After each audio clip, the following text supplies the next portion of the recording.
आइए साधारण ब्याज में कि हम देखते हैं टाइप 3 को देखते हैं। जब रेट और टाइम अगर दोनों बराबर रहता है उस तरह के प्रश्न को देखते हैं। ध्यान से देखिएगा, आपको दिया हुआ है क्वेश्चन में, बोलता है कि एक धनराशि साधारण ब्याज पर राशि का 1/16 है यदि वर्षों की संख्या वार्षिक दर की संख्या बराबर हो तो वार्षिक दर की प्रतिशत कितना हो। ध्यान दीजिएगा, अरे शांत हो जाना है, शांत होकर के सुनिए इस बात को।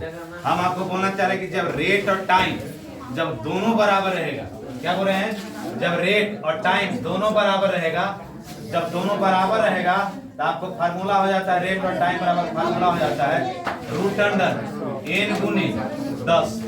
क्या फार्मूला होता है, बेसिक हम नहीं बता रहे हैं, बेसिक बताएंगे तो लंबा बनेगा, इसलिए हम आपको डायरेक्ट शॉर्ट पर बता रहे हैं कि जब रेट और टाइम जब दोनों बराबर रहेगा तो उसका फार्मूला होता है, क्या होता है, n गुने √n गुने 100। n का मतलब होता है सिंपल इंटरेस्ट, यानी कि ब्याज, साधारण ब्याज। क्या इसको पता मतलब हो गया, साधारण ब्याज। ऐसा n का मतलब क्या हो जाता है, साधारण ब्याज। तब आपसे पूछता है, कुछ नहीं करना है, एकदम सिंपल है, आपसे पूछा है कि दर निकालिए तो दर बराबर लिखिएगा √n गुने 10, खत्म हो गया। n का मान देखिएगा यही है, ब्याज साधारण ब्याज से उस राशि की 1/16 हो जाता है, तो √1/16 गुने 10। इसी का मान निकालिए तो इसका वर्गमूल निकालिए तो 1 का वर्गमूल 1 होता है, 1 का वर्गमूल 1 होता है, 16 का वर्गमूल 4 होता है, गुने 10। तो इसको काटिएगा तो कितना हो जाएगा, 5/2। और जब 5/2 हो जाएगा तो इसी को आप लिख सकते हैं 2.5% लिख सकते हैं, या 2/2 लिख सकते हैं। साधारण ब्याज का सबसे आसान प्रश्न इसी से पूछता है। अब बराबर रेलवे में इससे क्वेश्चन जरूर देखा जाता है, रेट दुगुना हो जाता है, समय दुगुना हो जाता है, इस तरह से प्रश्न आता है, थोड़ा सा क्वेश्चन का लेवल वहां चेंज रहता है। आइए अगला प्रश्न को देखते हैं। बोलता है कि किसी धनराशि पर किसी वार्षिक ब्याज की दर से साधारण ब्याज का मूलधन का 25/16 है यदि दर तथा प्रतिशत वर्षों में समय निरूपित करने वाली संख्याएं बराबर है।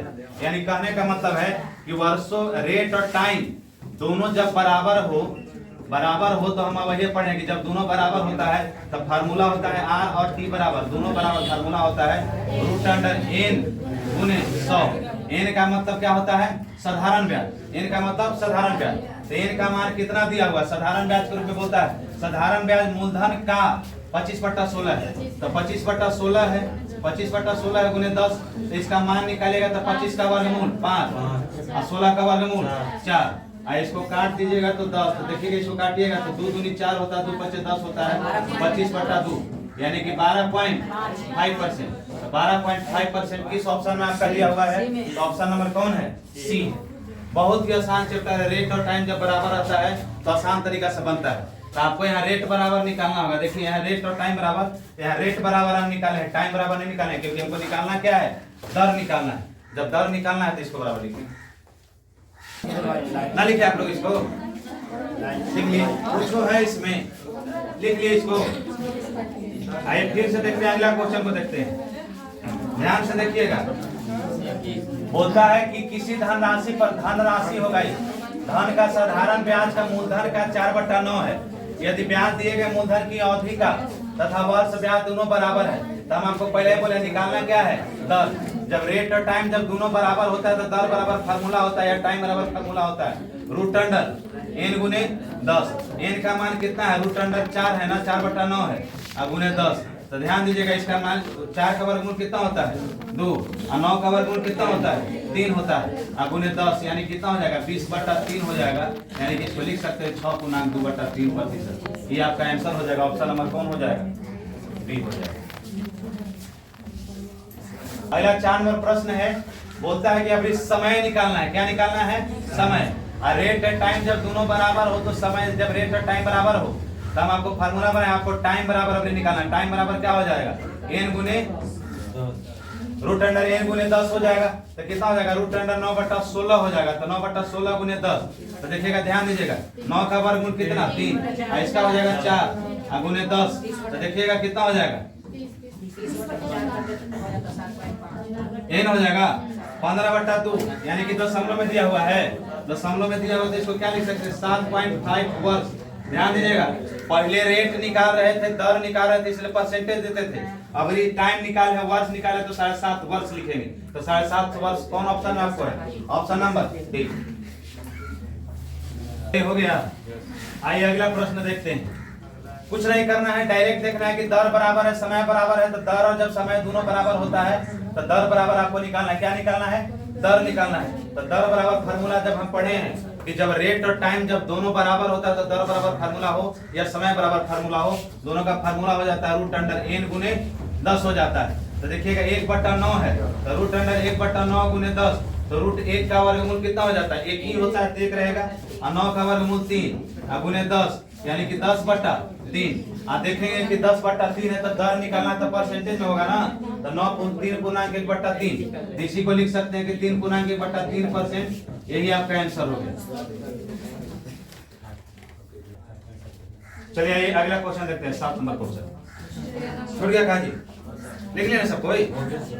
चलिए देखिएगा, बोलता है कि किसी धन का साधारण ब्याज उसके मूलधन का 2/9 है। अब आपको ध्यान दीजिएगा, वर्षों की संख्या दर प्रतिशत की संख्या दुगुनी हो।